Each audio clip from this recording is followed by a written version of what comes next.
Right, this is the first in the series of the things that I bought at auction, the first individual thing, and this is the trumpet. So why did I buy this trumpet? I don't know, because I'm mad or something. I don't know. Why would anybody buy a trumpet? You can't play a trumpet. Got no intention of playing a trumpet, so why buy a trumpet? Because it's a bit of fun, something to play with. And let's first of all a word about values. Values. I paid £16 hammer price, so about 20 quid for this. And what's it worth? Well, what's a hobby worth? Well, I used to do clay pigeon shooting, and that was damned expensive. You paid a lot for the gun, a lot for the cartridges, a lot to shoot. And if you play golf, you pay for your clubs, you pay for your club fees and everything else, and you don't make any money. These days we seem to be obsessed with, what have we paid out, what's it worth, what can I sell it for? And a lot of hobbies seem to be based around making a profit. Well, I paid £16 hammer price for this, which is about 20 quid with the fees on top. Let's say 20 quid for round figures. How much is it worth for a day? You take the family out for a day, how much do you pay?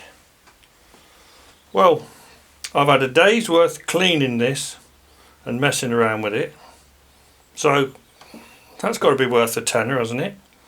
And I'm having another day making this video, so that's got to be worth a tenner, isn't it? So this now earns me nothing. So was it worth buying? Yeah, of course it was. I've had 2 days fun out of it at least, and it's going to go on. So it was worth buying. So when somebody says, why did you buy a trumpet? You don't know anything about trumpets, I can't play a trumpet. Well, I've had some fun out of it. That's why I bought it. Anyway.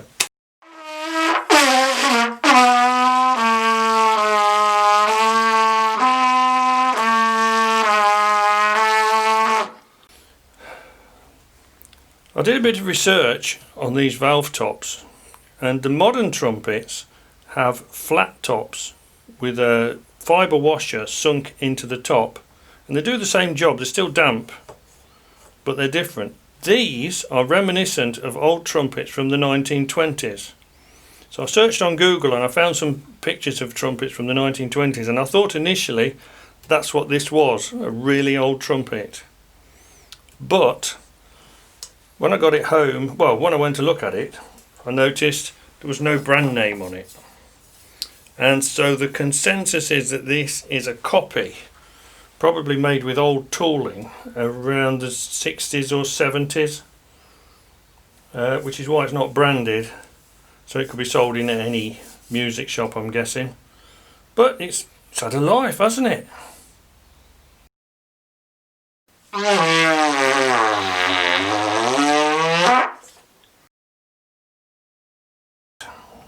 Well, first of all, a guy I work with called Colin told me that he reckons that brass instruments go off.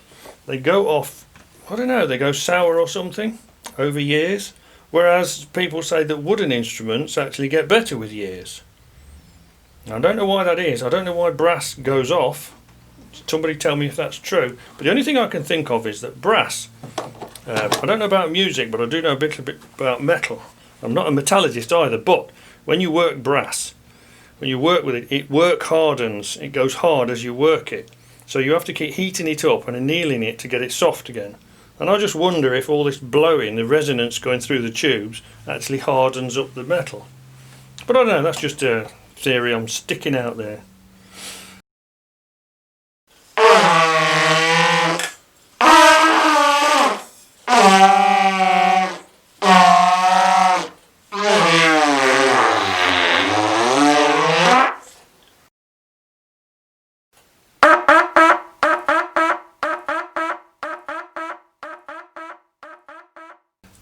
What I like about it, let's put the mouthpiece into it. What I like about this, it's got wear on it. It's obviously been silvered, been plated, but it's got marks on it. It's got use marks on it, look. You can see where somebody's used it. It's lived, it's had a life.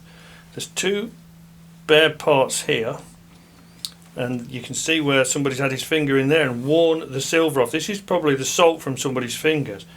because if you look at some basic lessons, I'm not going to play it, but I've looked at some basic lessons. They say that you put your fingers on the tops of the valves, not over the tops of the valves. And if you look at an experienced player, a lot of them have the fingers over the top of the valves. Well, if you put your fingers over the top of the valves, it lines up with those marks. So obviously the bloke's been playing, I'm saying it's a bloke, he's been playing like that. So it's lived, it's had a life.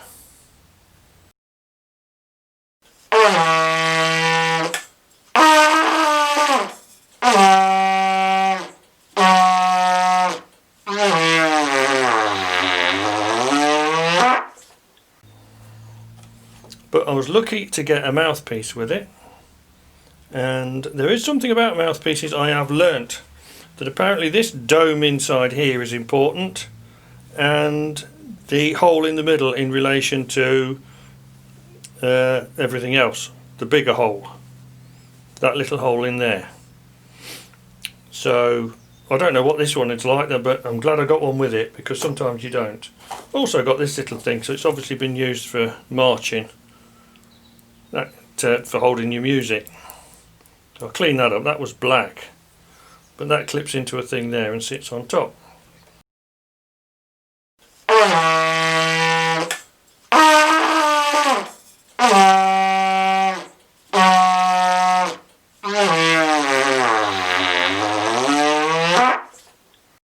Right, so what did I do with it when I got it? Well, it was in a right state and I cleaned it. I stripped it down completely. I can show you a picture of it stripped. And all these bits come out. I had to get a blow lamp on here to get this piece out, because it was so badly stuck in. And managed to get the valves out and everything and get them cleaned up.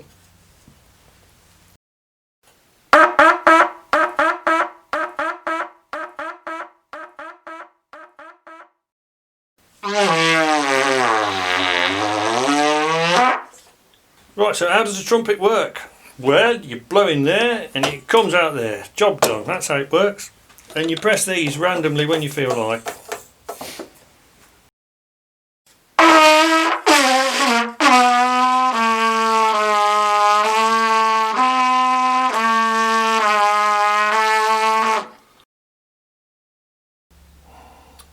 So how does a trumpet even work? Who knows? Well, I've worked it out. Let me see if I can explain it to you really quickly. If you don't, well, I'm going to show you something that you sort of already knew. You're not going to say, oh yeah, oh I didn't know that. You'll say, yeah, well you sort of could work that out yourself.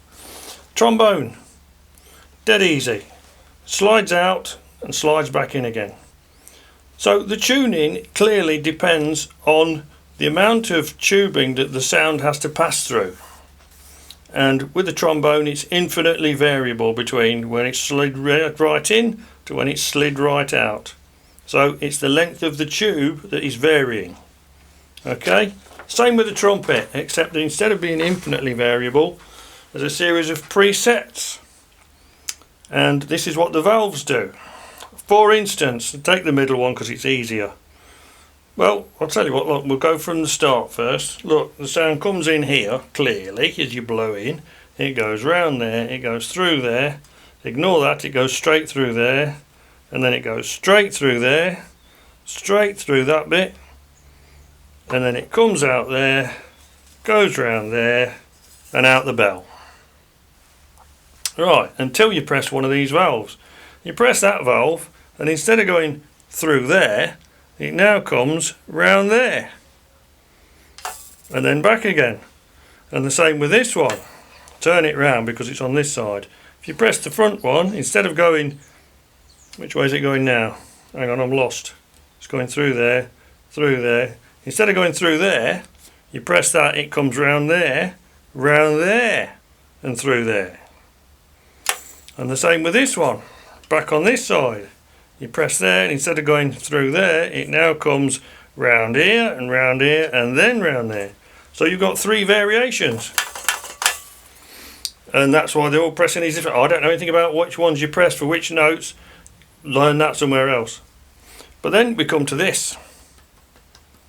This is basically just another one of these.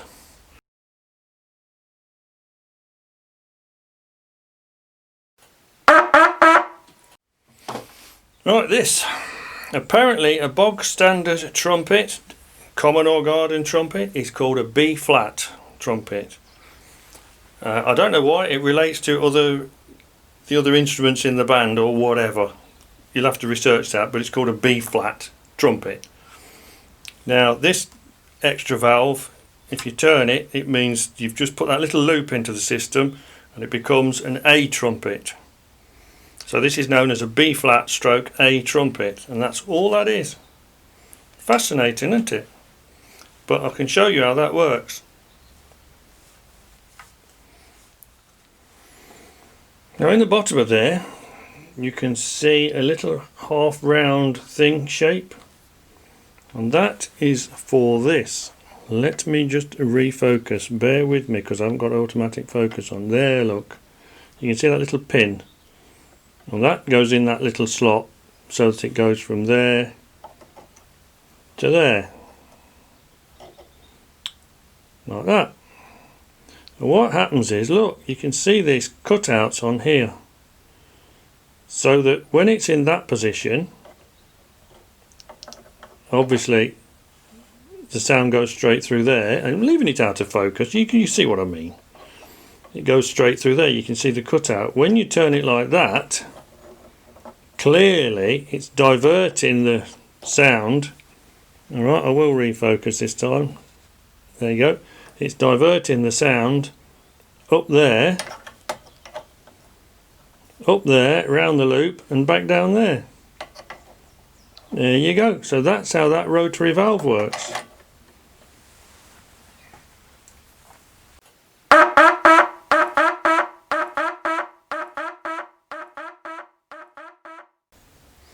Now this fascinates me. This is a rotary valve and it makes it a B flat stroke A trumpet, as against a plain bog standard B flat trumpet. I mean, anybody can have a B flat trumpet, but if you want a B flat stroke A trumpet, you've got to get yourself one of these, because it's got one of these in it, and it just has two positions, there and there.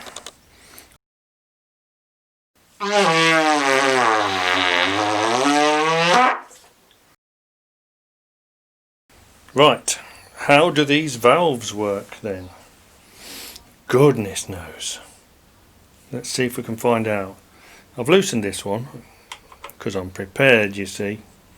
So if I take that out without moving it, because it is located, I can't twist it until I fetch it out. So it's located in this position. So there's the actual valve with these holes in. And if I put it back down to where it should be, which is just about there, you can see these holes in it. Now I'll bring it close. Let's see if the camera refocuses. Come on. No, it's too close, it's not having that.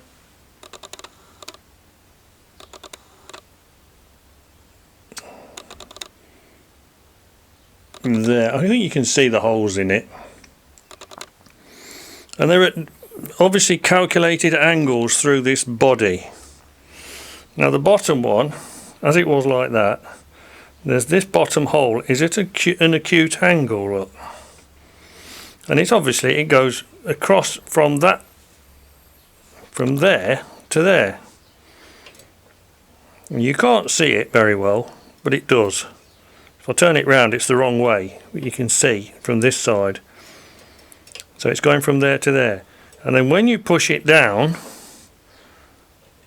they line up differently, clearly. So now the sound is coming through there, upwards, through to that one. And then obviously round there, and then, where were we, there, back through there, and then out the other side into here. And that's how they work. Basically, they all work on that principle. So if I slide it back in to a certain point, I can twist it round, and then at a certain point it locates in a slot, and then it just sits in there. Tighten that up, and away you go.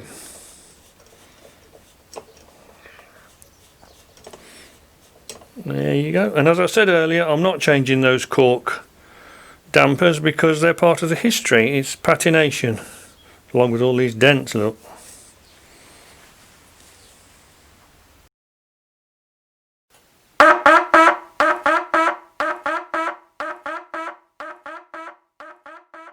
However, there are other alterations you can make. You can tune it with that, which is a slight variation. I imagine you've got to have learned to play and you really know what you're doing before you can do that. You can also fine tune these because there's some length on them. So there are other alterations you can make as well. I never knew that. I thought you just left it as it was. Obviously that's to let your spit out.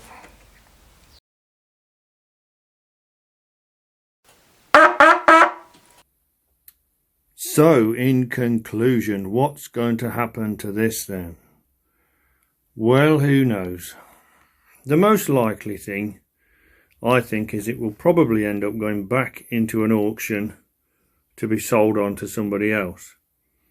I usually keep these instruments, for my grandchildren, but these days, children don't want old stuff. And to be honest, with the pricing of new instruments now, and this good deal that most music shops do, where you can actually hire an instrument for a month or two to see if you like it. And if you don't like it, you can take it back. And if you do like it, you can just pay the balance and buy it, basically minus your first rental, which is a good scheme. Because, you know, some people just don't stick with musical instruments, like me. So we'll see what happens. Right, thanks for watching that video. I've decided to do what everybody else does. Please give us a thumbs up underneath. Subscribe if you want to. If you've got a silly sense of humour, check out my book. Look at my channel, my YouTube channel, and you'll see details of my book, how to find it on Amazon. And it's only £2, and I could do with some reviews. So, thanks.